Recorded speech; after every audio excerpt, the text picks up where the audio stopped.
Assalamualaikum warahmatullahi wabarakatuh. Sahabat, kita ada pertanyaan tentang warisan sahabat dari warganet. Kita langsung saja sahabat ke pertanyaan. Ada pertanyaan Pak, bagaimana cara membagi warisan? Itu salah seorang suami, contohnya langsung konkret ke sini saja sahabat. Seorang suami katakanlah A menikah dengan B, lalu punya anak C. Harta belum dibagi, lalu suami menikah lagi dengan D sahabat. Lalu punya anak dua orang, yaitu E laki-laki, F perempuan. Jadi anaknya A ini C, E, F. Nah lalu sahabat, hartanya itu adalah pertama tanah dari hasil perkawinan A dan B. Dan namanya juga dalam surat itu atas nama B. Kemudian rumah dan kos-kosan ini hasil kerja bergabung, yaitu A, B, dan D, yaitu istri pertama, suami, dan istri kedua. Lalu pembagiannya adalah tanah karena hasil kerja A dan B, maka ahli warisnya C, sahabat. Kemudian rumah karena milik tergabung-gabung itu disambung lagi, maka menjadi bertiga. Jadi rumah itu ahli warisnya atau pemiliknya itu adalah B, A, dan D. Nanti akan diwarisi oleh C, D, E, F.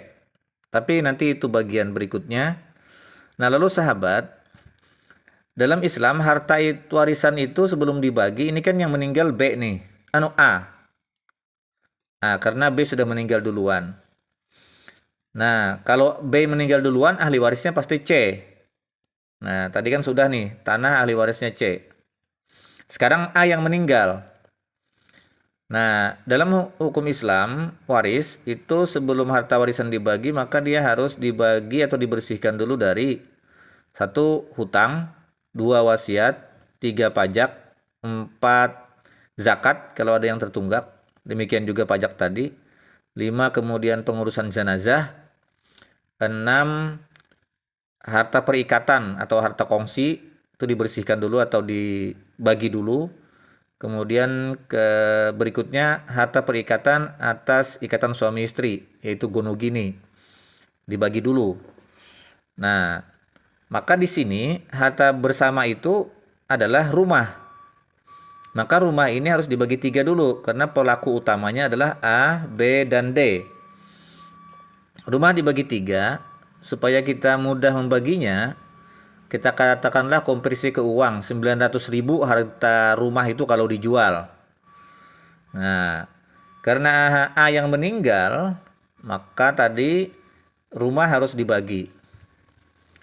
Maka kalau 900.000 dibagi 3, A mendapat 300, B mendapat 300, D, B mendapat 300, D mendapat 300. Nah, karena A yang meninggal, maka harta A yang dibagi, sahabat. Harta A yang dibagi. Nah, terus harta B ini siapa? Kalau harta B ini sudah jelas mutlak nanti yang mengambilnya C. Jadi, dari rumah tadi, C dapat lagi karena rumah tadi kan dibagi 3. A, B, D. Nah, harta bagian B yang 300 akan diwaris oleh C. Sementara harta yang D ini karena masih hidup tetap milik D. Nah, A karena meninggal maka ini dibagi kepada ahli waris. Nah, katakanlah harta ini sudah bersih, sisa 300 juta, 300.000, maka ahli warisnya D, yaitu istri. Sesuai ketentuan 1/8 kali 300.000 sama dengan 37.500. Lalu D, C, E, F anaknya ini mendapat sisa atau asabah. Maka sesuai ketentuan laki-laki dapat 2 bagian, perempuan dapat 1 bagian. Maka 300.000 dikurangi pembagian istri 37.500 menjadi 262.500. Maka 2/5 ini kali 262.500, maka C dapat 105.000. Kemudian F ya, F anak laki-laki dari istri kedua dapat sama 105.000 karena dia anak laki-laki.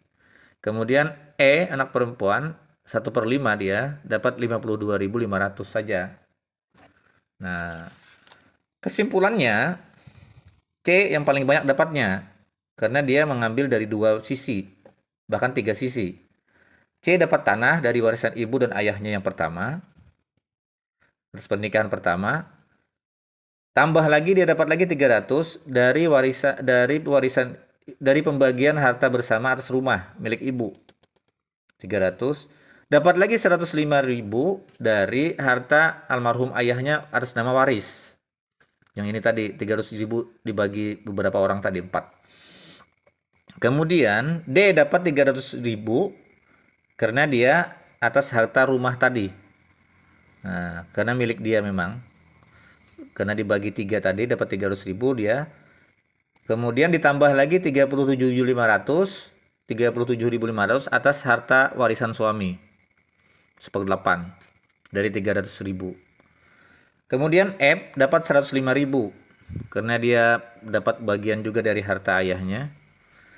Kemudian E dapat 52.000 karena dia satu bagian dari harta ayahnya. Maka kesimpulannya ini. C dapat segini tadi, D dapat segini, F dapat segini, E dapat segini. Nah, demikian sahabat, ringkasan yang paling singkat. Kalau dirinci lagi bisa sebenarnya. Tapi ini yang global. Seperti itu. Mudah-mudahan dapat menjawab pertanyaan warganet dan terima kasih atas pertanyaannya. Mudah-mudahan manfaat dan berkah. Demikian, mudah-mudahan kita semua selalu sehat, panjang umur, penuh semangat, dan keberkahan dalam hidup. Dan jika ada juga yang kurang pas, mohon dibantu koreksi. Terima kasih. Wassalamualaikum warahmatullahi wabarakatuh.